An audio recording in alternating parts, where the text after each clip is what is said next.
Welcome back, everybody, to this bonus episode for Drunk Bible Study 120. Or, I actually like how Emily says it. Welcome to Drunk Bible Study Bonus Edition, episode 120. So, okay, this week, we had that... There's a lot to unpack. That just fever dream of a story about the donkey and the lion and all that stuff going on. And then we just sort of burned through Kings like they were going out of style. Just like one after another, plowing through them. And something that came up then at the end was that Egypt came along and invaded Israel, and they like raided all their stuff. They took all the cool commemorative shields that Solomon had made. Sad. And we were wondering about, did they steal the ark? What other stuff did they take, right? Like how far did this go? And in looking this up, in Raiders of the Lost Ark, Pharaoh Shishak is the one who they say stole the Ark of the Covenant and then hid it away in the Well of Souls in Tanis, and then eventually the Nazis got it. Whoa.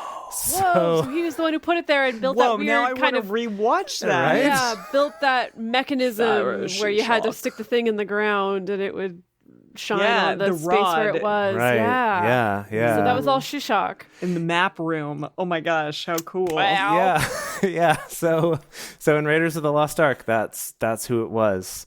Neat. And and there's a bunch of research trying to identify like which pharaoh actually was this, and they believe it was probably Pharaoh Shoshenq the first, based Not on Shishak, but Shoshenq. Yeah, but that in Hebrew it was written as Shishak or whatever. Shawshank, like Redemption. Shawshank Yeah, exactly. Redemption. Thank yeah. you. I thought it was the Shawshank Redemption. Well, here's Great this too. movie, So by the this way. is not the end of Shishak for us. And that's because we're going to get this whole story again in Chronicles. I think in 2nd Chronicles is when we're going to get this. So as it was foretold. And in that, they're going to get more into like Pharaoh's army that came and took all this stuff and kind of more detailed account of what happened. I think that's why it was like, but wasn't this all written down in the Book of Chronicles or something? It's like other people can cover this story in more depth, I guess. Fascinating. But here's the thing I thought about the Ark of the Covenant, right? I was like, well, we've established beyond a shadow of a doubt that the Ark of the Covenant was alien technology. There was radioactive, maybe, and or electrical, right? And so it's very dangerous. And it's like, well, how could the Egyptians take that? That seems dangerous, right? How indeed. It's killed everyone else who's done it. And it got me thinking about ancient aliens a little more. And if you've watched or read about any of the ancient alien stuff, they like talking about God and stories from the Bible. And like the other most popular thing for ancient aliens to talk about is ancient Egypt, right? Oh, yeah, of course. Makes sense. So they love that stuff. Yeah, they love that stuff. So it got me thinking, are these perhaps two different alien species, or maybe just two individual aliens from the same species of aliens that visited Earth, who each sort of picked their own group of humans to try to win against the other? You think only one alien came down? It wasn't like multiple aliens creating... Yeah, the Egyptians had many, many gods. Well, okay. Yes, they did have many gods. There's also all these other gods too, right? There's Baal and Ashtaroth, and maybe Beyonce's an alien. There's a lot of possibilities there. But it just made me wonder, though, if maybe these are different groups of aliens against each other, whether they were from the same, species of alien or not. And so, this sounds like a great premise for a video game, I will say. This does sound like a good premise for You're right. Shit. We got it. Okay. Drunk Video Game Study is our next podcast while we work on making that game. So I picked out a couple clips from Ancient Aliens actually talking about each of these things here. Okay. So wait, clips? Yeah. Like audio clips. Oh.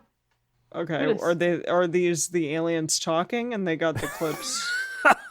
Like, what are you saying? No, clips from the show Ancient Aliens from the History Channel. about this. Dedeker's like having a problem. Right? Okay. So this first section is about the pharaoh who, a few centuries before where we are right now in the Bible, in the 14th century, and we're in like the 10th century now, that he tried to convert Egypt to monotheism. Yes, that was Ramses, whatever the heck, who tried to convert everybody to worshiping Ra. He may have also tried this. This was a different name that they gave in this one, though. Oh, okay. Who was the name? Was also worshiping a sun disk god. And when we say sun disk, like a giant disk in the sky. They don't say the name here. It might have also been Ra. Maybe Ramses was also into that. I'm not sure. But here's what they have to say about it. What could have inspired Akhenaten to make such drastic changes during a time of tremendous prosperity? Ancient astronaut theorists suggest there may have been an otherworldly influence. And as evidence, point to the way he was depicted by artists of the time. Akhenaten introduced the idea that every time his artisans would carve something, it had to be lifelike. So it had to be represented exactly the way it was seen, which is interesting because if you look at the likenesses of Akhenaten, he looks very strange. Akhenaten had himself depicted in the most peculiar way. He had this elongated face, he had this protruding belly, he had these almost like chicken leg type legs, very peculiar, with this elongated skull at the back. Like a big alien skull in the back. So they're saying maybe Akhenaten Aryan was part alien. Wow. Right? I am looking at pictures of statues of Akhenaten, and that's true. They're not wrong. Right? Does he look like Alien and Aliens? No, I don't know. He looks humanoid to me. Yeah, humanish. I mean, humans have a belly. Everything in Star Trek is humanoid. Yeah, humans can have kind of an elongated face. But it's this debate about, is his long hat just a hat, or is that hiding his, cone head because he's one of the cone heads or something? Okay. It's like Voldemort back there. So that was that. And then I was like, but what about the Israel side at this time? Right? What's the deal? And I found out that King Solomon had flying airships. There are traditions in the Middle East of King Solomon having this airship and flying to different places in the Middle East, certain mountains, which are known as the Mountains of Solomon. These may have been certain airports or landing areas for these vimanas. Nicholas Roerich, famous Russian-American explorer. Now, real quick, this guy they're talking about, this Russian-American explorer, if you've ever played the Command and Conquer games, looks exactly like Kane. Like, he is 100% the bad guy from the Command and Conquer games. Anyway, moving on. Who traveled all through Central Asia and Tibet in the 1920s. He, too, claimed that Tibetans had traditions of King Solomon flying to Tibet in this aircraft. And then they go on to talk about Solomon making maps from his airships and how there's maps that date back that depict things like Antarctica before it had ever been discovered and things like that, because aliens made the maps. Also, King Solomon had airships.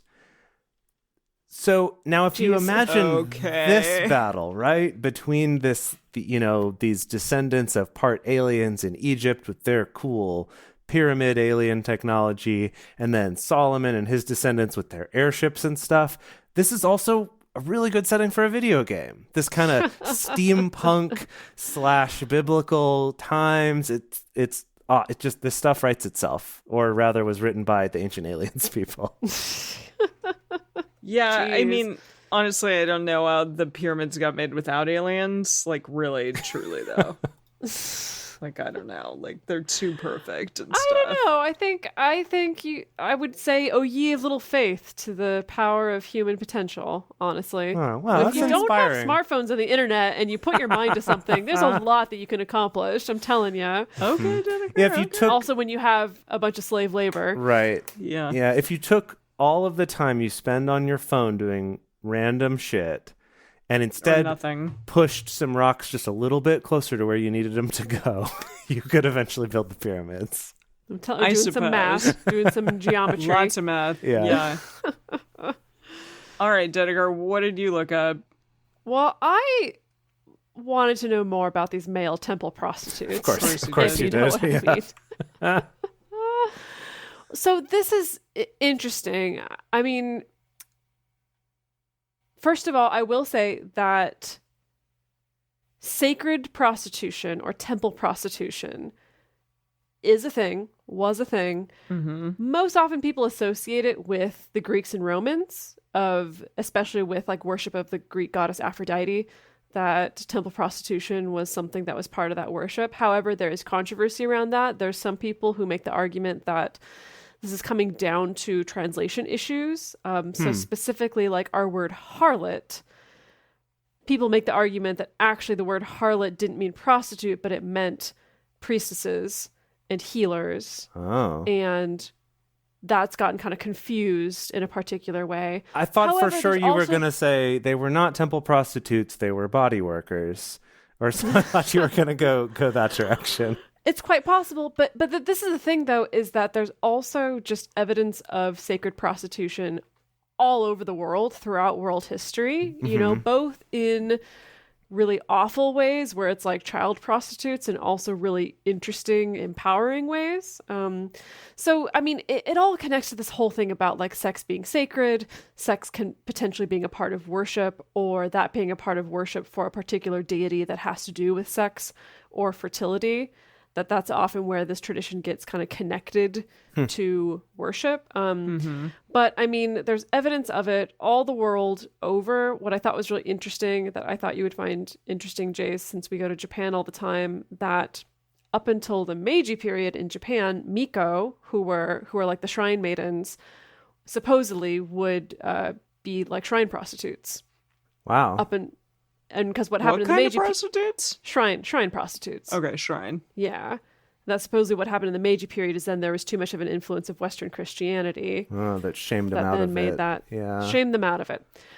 This is just what I'm getting just from some preliminary research. But there's an interesting quote that I found, because this has been studied, and I will say that now, you know, the image of the sacred prostitute or the temple prostitute has been a really uplifting image of sex positivity, specifically for a lot of sex workers as well, because it kind of shifts the narrative around prostitution or sex work away from this is a woman being exploited, this is a woman being taken advantage of, this is a woman in service of men, to a much more empowering position. And there was this really interesting quote from this woman, psychoanalyst Nancy Qualls Corbett. She wrote a book called The Sacred Prostitute, Eternal Aspect of the Feminine.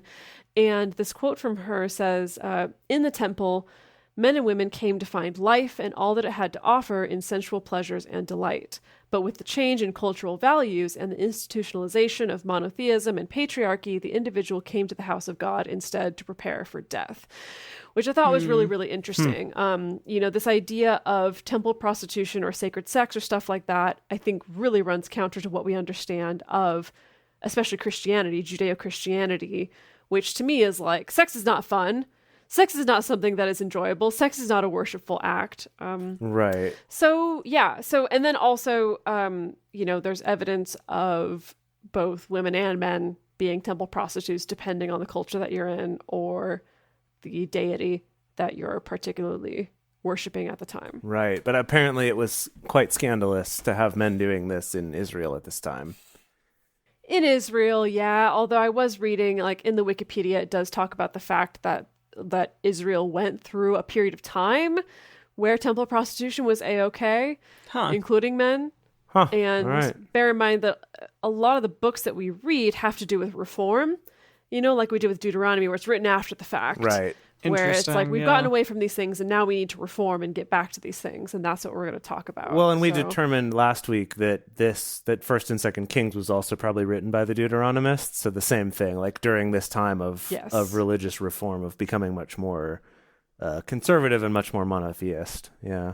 Perhaps that's why they really decided to like reiterate so many things. Yeah. Reiterate the Book of Chronicles. is a thing where you'll hear this, or where you have already heard it because you've already read it, which we haven't. Right. Yeah. Okay, so I looked up our wacky first chapter of the reading of 120, of episode 120, which was chapter 13 in First Kings.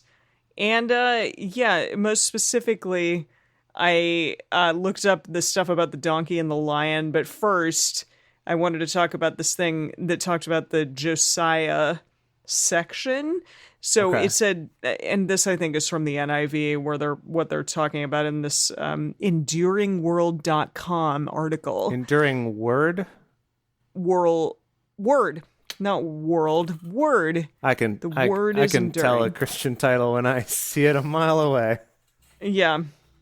So it says, "Behold, a child, Josiah by name, shall be born to the house of David, and on you he shall sacrifice the priests of the high places who burn incense on you." So this is a prophecy, apparently, that's going to be fulfilled 340 years after this is prophesized.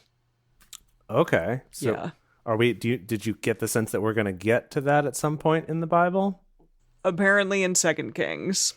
Oh gosh. Okay. Cool. All right. Yeah. So we're not going to get it here, but we're going to get it in the next book, Okay. which is fun. Great. Yeah. So I just wanted to point that out. Something to like have in the back of your head. Okay. And, burning okay. the bones on him, the sacrifices on Burning him. the incense, or Okay. yeah. Okay. But Josiah is going to be born to the house of David, and I'm assuming he's another king because he's in the Book of It's Kings. got to be. Yeah. Second Book of Kings, but yeah. Okay, so then I went to another website called Set Apart People, helping you be set apart unto him. Emily, you Duh. find No, just okay. the best websites. I need to jump in here because it's funny. I learned that the Hebrew words for a female temple prostitute and a male temple prostitute literally mean like a set apart woman or a set apart man. Whoa. Interesting. Ah. Does that hold up with what this site is trying to teach us? Well, it has like a menorah and some Hebrew text, I guess, like characters above the menorah, so Okay. Okay. maybe. Has to I do don't with, know. with Hebrew. Okay, Yeah, okay. great. Yeah. Okay, but it's interesting. So this article about this thing that I looked up is called "A Prophet, comma, a Donkey, and a Lion, ... A warning for you! ! Jeez. Okay, please tell me how they've made this into a warning that's somehow Yeah. relevant to modern life. Like, don't So- ride on your donkey okay. when there's lions nearby. Yeah, Don't ever eat yeah. when you're in Israel. Like, what's the deal? Okay, we have two prophets here, one faithful to Yahweh's word and another living within the borders of the apostate king, and most probably following the ways of everyone in that place. The faithful prophet did what Yahweh commanded him to do. He was on his way home and was found by the apostate prophet resting under a tree. He was persuaded to act contrary to Yahweh's word by someone he believed to be a fellow believer. The apostate prophet said to him, "I'm a prophet like you," and he acted foolishly. He chose to leave Yahweh's protection in disobedience and was punished for it, like he died. How often don't we do the same? We have access to so many amazing teachings. We can type in a keyword on the internet and find many Okay, to choose yes, from. we get the internet. Yeah, Yes, we know what it is. We grew up with it. We get it. How often do we listen to a teaching or read an article by a person professing to be someone like ourselves and just accept whatever they say is truth, not knowing that it is not really in accordance with Abba, Yahweh's word? Abba? What? Do we even take out our own scriptures to check the references for contextual or other errors in their own interpretation? Hey, she's advertising our show right here. She's like, You're right. Have you actually listened to Drunk Bible Study, or do you just take people's word for what's in the Bible? Well, then she says, "We're living in the age of deception. Deception comes easily even to the faithful. We need to make sure everything is in accordance to Abba, Yahweh's word, not the word of man, even if it sounds amazing." Mamma mia. Sorry. Yeah, Just- here I you keep go saying- again. You keep saying Abba, and I just... I know. Well, it says ABBA. I don't know. No, that's and then where finally. That word is also is used it? for God. Yeah. Oh, okay. I didn't know that. Okay, and then it says a bunch of crap, and then it's like, you reading this, you reading this is that faithful prophet of Yahweh. Do not be led astray. Always prove everything against the word of Yahweh. If there is in any way contrary to the word of Yahweh, do not follow or share it. Wrong is wrong. It is either in line with Yahweh's word or not. There is no in between. Be careful. Prove everything. I'm still lost about how this applies to my life. Well, this is the thing. This is just bringing up some religious PTSD, because so much of the narrative for evangelical Christians is about, like, you know, the enemy is going to try to tempt you, and you just have to know, you have to listen to the voice of God, and you'll know what the voice of God is. However, be careful, because sometimes there can be false prophets that can try to trip you up, and they may sound like the voice of God, but if you have a good connection with God, you will know. If you speak to God every single day, you will know. And it's basically just setting you up to doubt everything all the time. Right? And I feel like this story is a perfect example of that someone comes along and is like, oh, no, Yahweh spoke to me too. And he said that actually it's okay. And it's like, how is he supposed to test that? Trust no one. Yeah. It's okay. I think we need to just chalk this up to, this was a weird story someone heard once and thought that they should put it in the Bible. Yes. So, yeah, I mean, that's a good question too. At what point in the editing process were they like, yes, this story should go here in between these stories about what these kings did and then all these other kings did? We're going to have this long aside about this other really weird random story. Like, okay, here's what bothers me about her whole thing is, like, what's remarkable about this story compared to other stories we've read is not the fact that someone lied to someone else. That's happened a bajillion times already. It's not the fact that someone has died for seemingly no good reason, or that Yahweh has punished someone bajillion times, or that Yahweh has punished someone for something that they couldn't reasonably have known, or what, right? Or maybe they should have known, but whatever, right? None of that's new. None of that's interesting. The new interesting part is that the lion killed him but didn't eat him and stood next to the donkey. Yeah. What's the lesson there? I couldn't find anything that interesting about that. I don't know. It's just, are we anthropomorphizing, like, these animals? I mean, we are by casting Eddie Murphy and James Earl Jones. I mean, I suppose, but yeah. I think this was literally someone in their lifetime heard a story from their neighbor's cousin about how their roommate was out on the road one day and saw a dead body in the road. And what's even more nutso is the fact there was a lion there and the donkey that belonged to the dude, and the lion was just hanging out. Wasn't eating the dude, wasn't going after the donkey. Like, this is just somebody's anecdote that has gotten inserted into this story. Okay, that's your theory. Okay. I don't think that there's any kind of moral lesson there at all.